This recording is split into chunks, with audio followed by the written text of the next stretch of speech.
Mi hai detto che... Paolo Moro, tutto che intero. ci fai a Montenars? Guarda, sono venuto per altri motivi, ma poi vi ho incontrato in un bar, voi due, e di conseguenza mi avete detto venite su o vieni su un attimino all'agriturismo Tulin. Io non sapevo dov'era, adesso ho scoperto dov'è.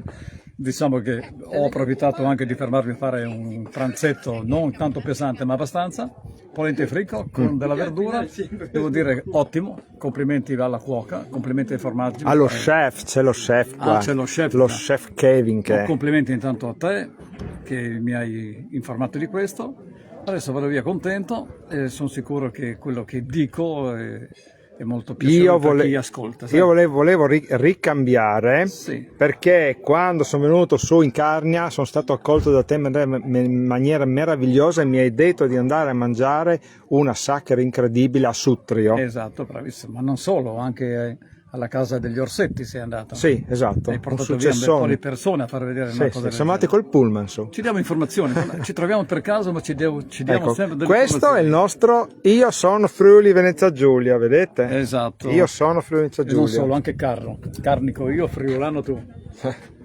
Un saluto a tutti, mandi da Paolo.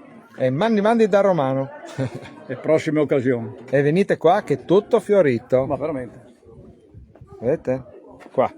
Complimenti per il posto. Devo dire che mi sono trovato veramente bene e devo dire che è apprezzato da molte persone. Qua io sinceramente non so come fate.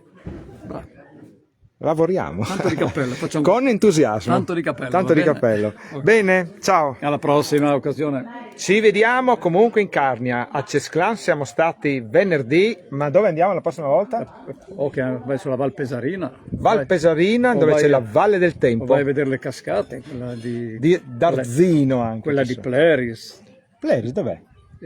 Vicino in Villino. In Villino, bene. Ci vediamo là. Ok.